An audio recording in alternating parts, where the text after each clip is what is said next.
ध्यान दे बच्चों, once again welcome to my YouTube channel study by RC sir. आप सभी बच्चों को हमारे यूट्यूब चैनल में स्वागत है। बच्चों, आज हम क्लास 10th का प्रश्नावली 1.2 का क्वेश्चन नंबर फर्स्ट पढ़ेंगे और इसमें अपरिमेय सिद्ध करने के लिए आता है क्वेश्चन, और ये इम्पोर्टेंट, बेहद इम्पोर्टेंट है और पेपर में आना फिक्स है, 100% आएगा। अगर आप ध्यान देंगे तो आपको बहुत मजा आने वाला है। बस वीडियो में बने रहिएगा, बहुत इजी तरीके से बताएंगे आपको। और दो ही टाइप के क्वेश्चन आएंगे इसमें। हमने इंट्रोडक्शन पार्ट में दोनों क्वेश्चन बता दिए हैं। अगर आपको ध्यान देखना है बेटा तो जाकर के वीडियो में लिंक दिया गया है, उसमें जाकर के देख लीजिएगा। सबसे पहले एक क्वेश्चन देखते हैं, गौर करिएगा। सिद्ध कीजिए कि √5 एक अपरिमेय संख्या है। तो इसको हम गलत मान के चलते हैं। क्या करते हैं बेटा? गलत मान के। अपरिमेय सिद्ध करना है लेकिन हम परिमेय से सिद्ध करेंगे। तो सॉल्यूशन देखिए बेटा, यहां से शुरू होता है, गौर करें, सॉल्यूशन देखें। माना √5 एक परिमेय संख्या है।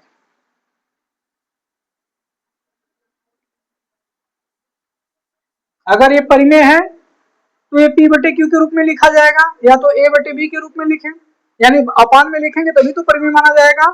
तो इसे हम कहेंगे भैया √5 बराबर का हो जाएगा a/b।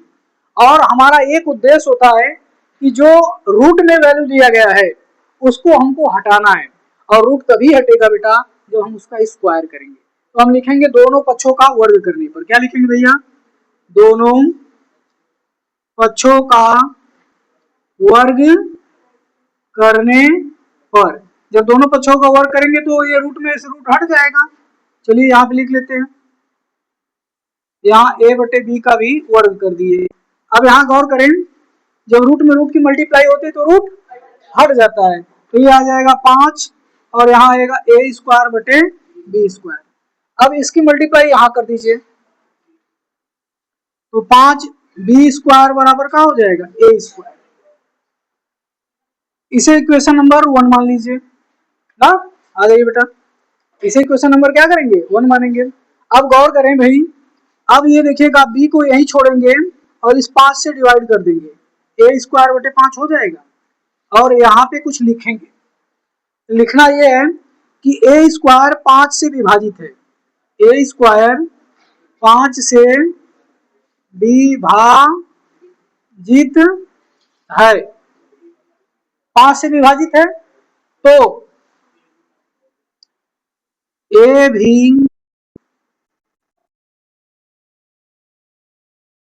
विभाजित होगा। अब कहेंगे सर कैसे बात कर रहे हैं?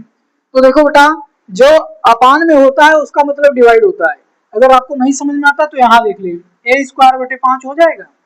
गौर करें, a² 5 से डिवाइड है, इसको ऐसे भी लिखा जा सकता है बेटा a इंटू ए, a² को a इंटू ए लिख सकते हैं, और इसके नीचे आप लगा दीजिए 5। तो a भी 5 से डिवाइड हो रहा है कि नहीं, वही लिखा गया है।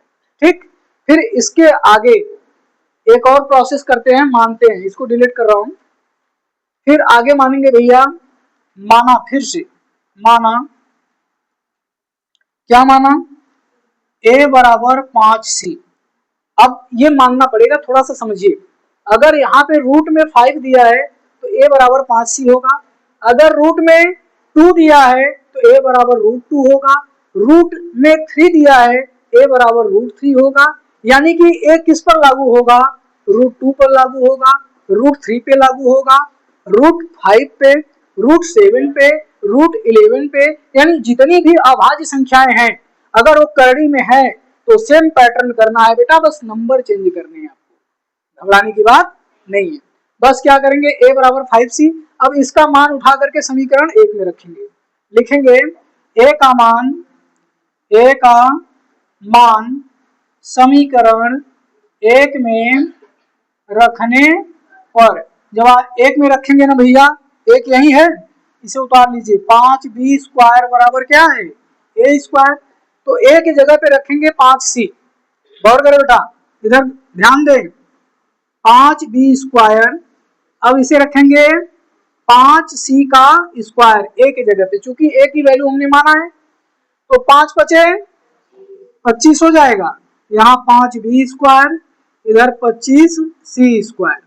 5 से 5 कट जाएगा, 5 पचे 25, तो बी स्क्वायर बराबर क्या आएगा 5c²। अब गौर करें बेटा, ये इसी के जैसा है कि नहीं, यहाँ 5c पीछे गया है, इसको आगे लिख लो, चूंकि बराबर है चाहे इधर लिखो चाहे उधर, लेकिन हमें सीक्वेंस बनाने के लिए बेटा जो लिखा गया है ऐसा, इसको भी हम उसी के अकॉर्डिंग लिखेंगे, जब लिखेंगे तभी आएगा।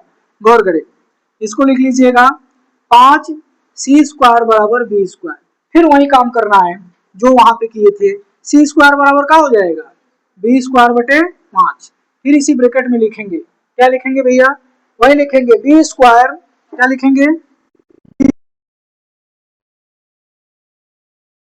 विभाजित है तो b भी 5 से विभाजित होगा।